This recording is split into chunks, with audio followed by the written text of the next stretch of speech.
सबसे पहले बुलेटिन में बात होगी तबाही की जो आई है लगातार हो रही बारिश और बाढ़ की वजह से। भारत के दो पहाड़ी स्टेट जहां पर आसमानी अटैक से कोहराम मच गया है। हिमाचल टू उत्तराखंड सैलाबी संकट से हालात डेंजर बने हुए हैं। हिमाचल के 3 जिलों में बादल फटा है, कई लोग लापता हैं। मलाना में पावर प्रोजेक्ट डैम का पानी ओवरफ्लो हो गया है। ब्यास नदी का लेवल इस वक्त खतरनाक जोन में पहुंच गया है। निचले इलाकों को फिलहाल खाली कराया जा रहा है। उत्तराखंड की भी तस्वीरें कुछ ऐसी ही है जहां पर हालात खराब होते हुए नजर आ रहे हैं। केदारनाथ यात्रा का पूरा ट्रैक बह गया है। ये तस्वीरें आपके सामने। भीमबली में बादल फटने की वजह से सैलाब का ये बवंडर आया है और काफी दूर पूरे ट्रैक को उखाड़ते हुए चला गया है। सोनप्रयाग से गौरीकुंड के रास्ते में दरारें आ गई हैं। उत्तराखंड और हिमाचल से सामने आई ये तस्वीरें रोंगटे खड़े कर देने वाली है। दोनों राज्यों को मिलाकर 5 से 6 जगहों पर बादल फटने की घटनाएं हुई हैं। उत्तराखंड में 126 रास्ते ब्लॉक हो चुके हैं। कई टूटकर गिरे हुए चट्टानों का मलबा इन रास्तों पर भरा हुआ है, तो कहीं पर पूरा का पूरा जो पूरी की पूरी व्यवस्था है, पूरी सड़क है, वो बह गई है। उत्तराखंड से लेकर हिमाचल तक तबाही की तस्वीरें आपके सामने हैं। आपको पहले राजधानी शिमला की तस्वीरें दिखा रहे हैं, जहां समेज खट इलाके में बादल फटने के बाद तबाही आई है। रामपुर से सटे हुए इलाके में ये तबाही हुई है, जहां आसमानी आफत में फंसे हुए लोगों को बचाने के लिए अभी रेस्क्यू ऑपरेशन जारी है। पावर प्रोजेक्ट टीम के साथ काम कर रहे 19 लोग लापता बताए जा रहे हैं। कई लोगों को प्रशासन ने रेस्क्यू कर बचाया है। एनडीआरएफ, एसडीआरएफ के साथ साथ आपदा प्रबंधन की टीम को ग्राउंड पर उतारा गया है।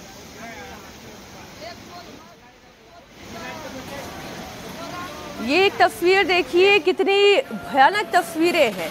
सैलाब के अटैक से जो तबाही आई, ये तस्वीर हिमाचल प्रदेश के कुल्लू जिले की, जहां पर पूरा का पूरा घर कैसे नीचे आकर गिर गया है। भारी भरकम बिल्डिंग ब्यास नदी के इस बहाव को बर्दाश्त नहीं कर पाई और किनारे पर बना हुआ ये घर, ये बहुमंजिला इमारत धड़ा।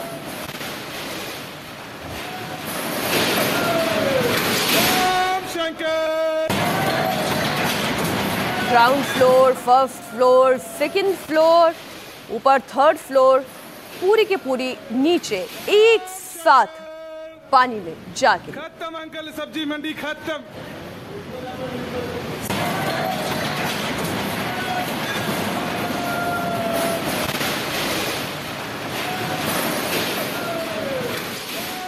कुल्लू के मणिकर्ण घाटी में बादल फटने के बाद तेज बारिश के चलते मलाना में डैम का पानी ओवरफ्लो हो गया और इसी की चपेट में कई निचले इलाके आ गए। सैलाब का प्रचंड प्रहार कई गांवों पर कहर बनकर टूटा है।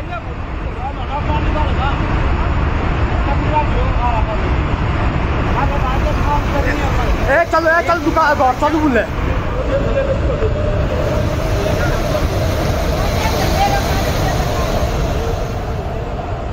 लोगों के घर हो या मकान हो, सब तबाह हो गए हैं। घाटी में बने अलग अलग हिस्सों में सैलाब का अटैक है। पानी के साथ ही पेड़ टूटकर आ गए हैं। मलबे का पूरा अंबार लगा हुआ है। बताया जा रहा है कि मलाना डैम पानी के ओवरफ्लो से डैमेज भी हो चुका है।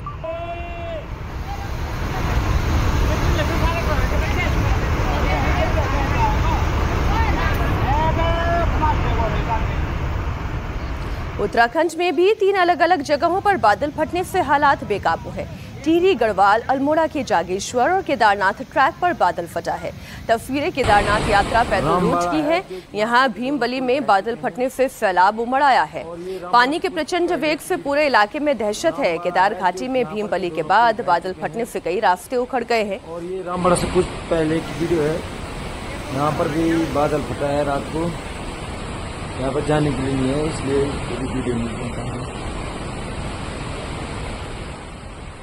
रामबाड़ा के पास 2 कनेक्टिंग पुल बह चुके हैं। सैलाब के अटैक में रूट पर बना हुआ एक दुकान वो भी बह गई है।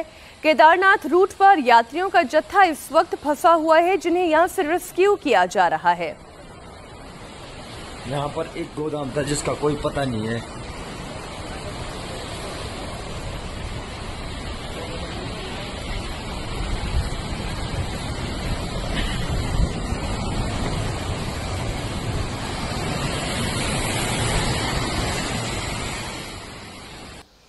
केदारनाथ रूट पर हालात इस वक्त बहुत ज्यादा खतरनाक बने हुए हैं। पानी के प्रचंड प्रहार से सोनप्रयाग से लेकर गौरीकुंड तक जाने वाला पूरा का पूरा रास्ता बह गया है। सैकड़ों मुसाफिर अलग अलग इलाकों में यहां पर फंसे हुए हैं। पुलिस प्रशासन की टीम लगातार अलर्ट मोड पर है।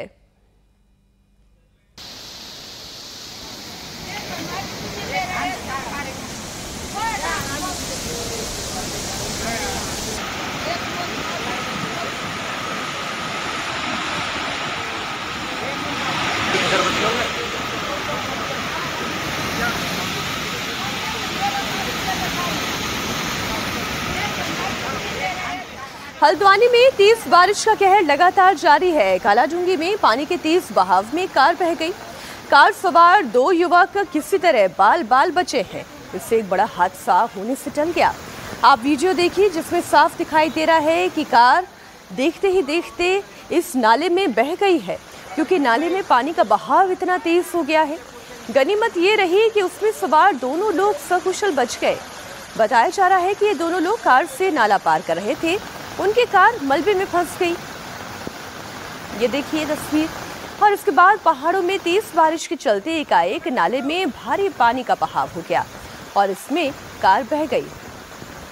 फिर दोहरा दूं, राहत की बात यह है कि इसमें सवार दोनों यात्री बच गए हैं।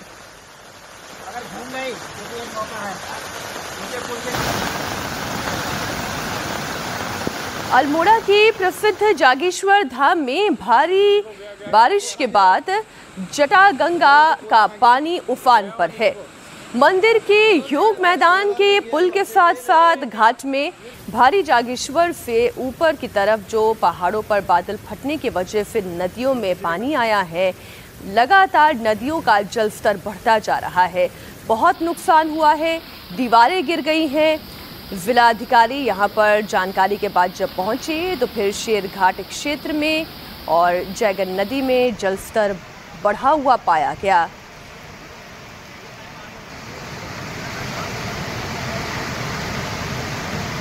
पहाड़ों में जल प्रहार की ये तस्वीरें आपके सामने। जगह जगह मिट्टी धंस रही है, पानी का तेज बहाव है।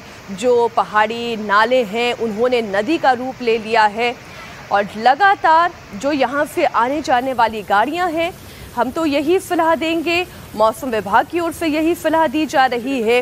भारी बारिश का मौसम है, लैंडस्लाइड का खतरा है, भूधसाव का खतरा है।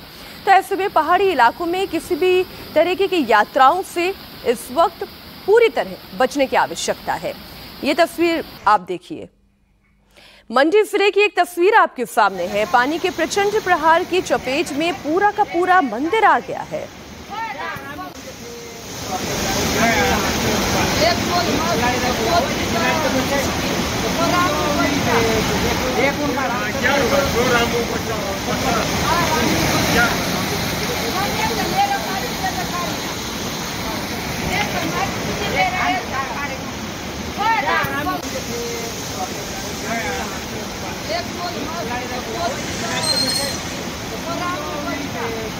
ये प्राचीन शिव मंदिर जिसकी तस्वीर आप देख रहे हैं, पानी कितना आगे तक बढ़ चुका है। पानी का वेग इतना तेज है और पानी का रंग मटमैला आपको नजर आ रहा होगा, क्योंकि तेज बारिश के बाद पहाड़ों से भी मिट्टी दरकते हुए नीचे आती है और यही मिट्टी पानी के साथ मिलकर मलबे की शक्ल में बहती हुई नजर आती है। उत्तराखंड से लेकर हिमाचल तक कुदरती भारी तबाही मचाई हुई है। रुद्रप्रयाग जिले में आने वाले केदारनाथ के रूट में भीमबली, उत्तराखंड के अल्मोड़ा, घनसाली में जमकर कहर बरपा है। हिमाचल के कुल्लू में भी आने वाला मलाड़ा, शिमला के समेत खड्डू इलाका, मंडी के थलटू खोड़ में भी बहुत नुकसान पहुंचा है।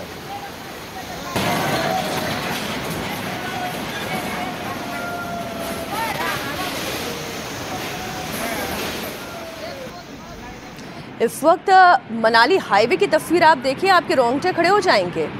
सड़क टूटी हुई आपको नजर आ रही है। दूसरी तरफ से पहाड़ का एक बड़ा हिस्सा भी जो है, जो आप देख रहे हैं, पानी के साथ मिलकर आगे की तरफ बढ़ रहा है। ये ब्यास नदी है और ब्यास नदी का बहाव इतना तेज है कि अपने साथ सड़क का एक हिस्सा बहाकर ले गई है।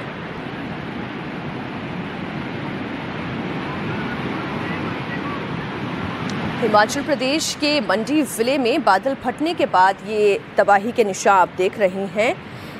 मलाना पावर प्रोजेक्ट का डैम भी ओवरफ्लो हो गया है, जिसके बाद 35 लोगों के लापता होने की खबर है। इधर उत्तराखंड की भी बात हम कर रहे हैं, जहां पर भारी तबाही आ रही है। रुद्रप्रयाग की बात करें, जहां मंदाकिनी नदी का जलस्तर तेजी से बढ़ रहा है। गौरीकुंड में नदी के किनारे बसे हुए लोगों से दुकानें खाली करवाई जा रही हैं। होटल्स और बाजारों को भी खाली करने का निर्देश दे दिया गया है। हालात बिगड़ने के चलते लोगों में एक भगदड़ जैसी स्थिति बनी हुई है। वो तमाम लोग जो बारिश के इस मौसम में पहाड़ों का रुख करते हैं, जो वहाँ के अपने रहवासी नहीं हैं बल्कि अलग अलग प्रदेशों से यहाँ पर घूमने के लिए आते हैं, उनके लिए तो ये स्थिति और ज़्यादा चुनौतीपूर्ण है।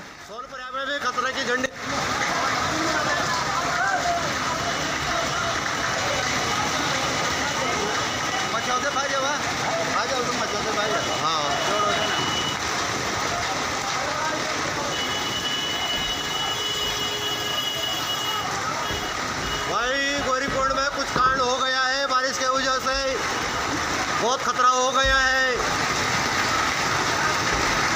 सोनप्रयाग में भी खतरे की झंडी में, सोनप्रयाग भी। अब देखिए, अलर्ट तो जारी किया जा रहा है। ब्यास नदी का पानी देखिए कितनी तेज बहाव के साथ आगे बढ़ता हुआ नजर आ रहा है। बादल फटने के बाद नदियों का जल स्तर बढ़ना ये लाजमी है, ये कुदरती है। और जैसे लगातार बारिश हो रही है, उसके बाद ये जल स्तर और ज्यादा बढ़ सकता है।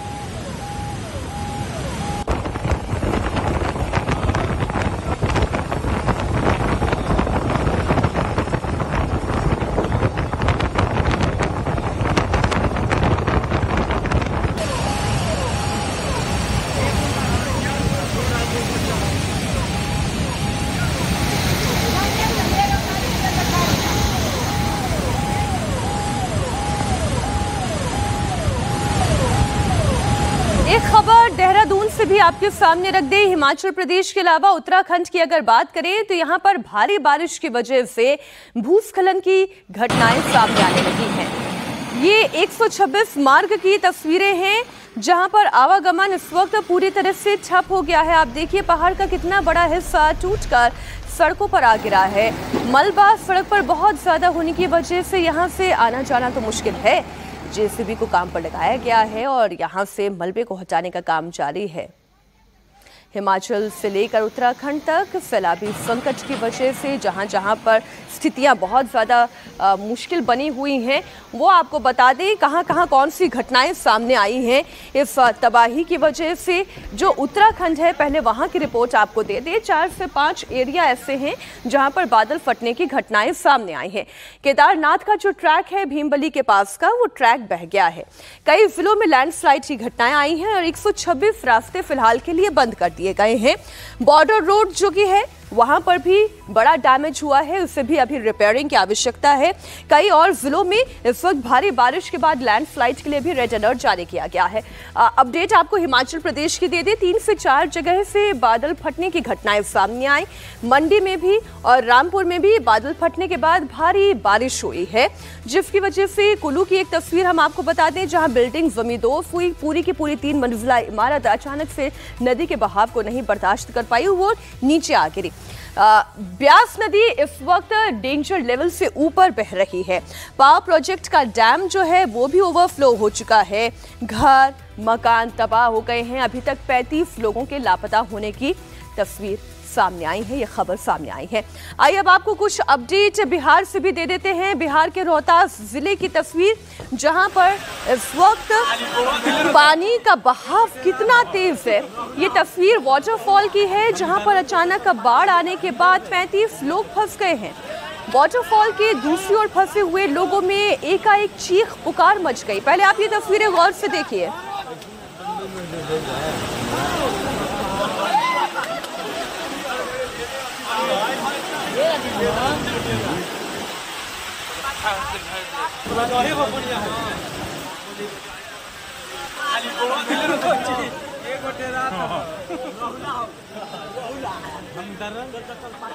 तो पहाड़ों से लेकर मैदानी इलाकों में जिस तरीके से लगातार हो रही भारी बारिश के बाद तबाही आई है, उसकी कुछ तस्वीरें हमने आपके सामने रखी।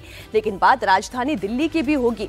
कल आप जानते हैं कि दिल्ली एनसीआर में अच्छी खासी बारिश हुई है, लेकिन बारिश के बाद राजधानी दिल्ली बेहाल हो गई है।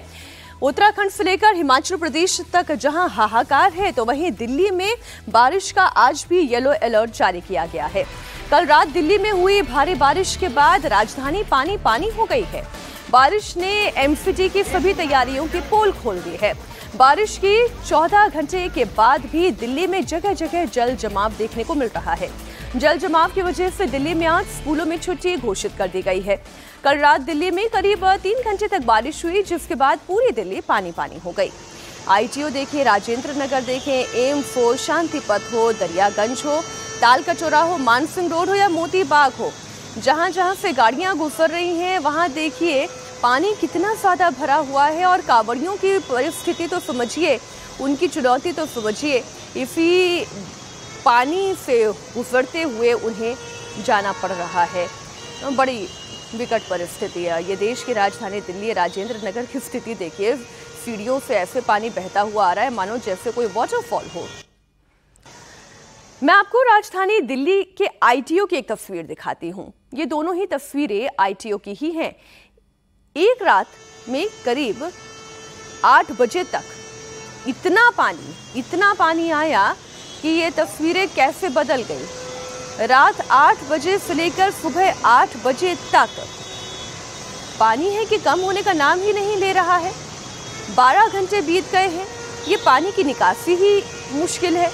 आईटीओ के पास ही सुप्रीम कोर्ट है, दिल्ली पुलिस का मुख्यालय है, इनकम टैक्स का ऑफिस है। पूर्वी दिल्ली से अगर आपको स्टेशन जाना है तो फिर आपको यहीं से तो होकर जाना होगा। दिल्ली के एमसीडी पर जिस पार्टी की सत्ता है, यानी कि आम आदमी पार्टी, उनका मुख्यालय भी यहीं पर है। उन्हें भी अब नाव चलाकर ही अपने दफ्तर तक जाना होगा। अगर आपको दिल्ली सरकार की सेक्रेटेरिएट की तरफ जाना है तो आपको इसी पानी से जूझ कर जाना होगा। इस पूरे इलाके में इतने वीवीआईपी दफ्तर है, लेकिन तस्वीरें क्या है?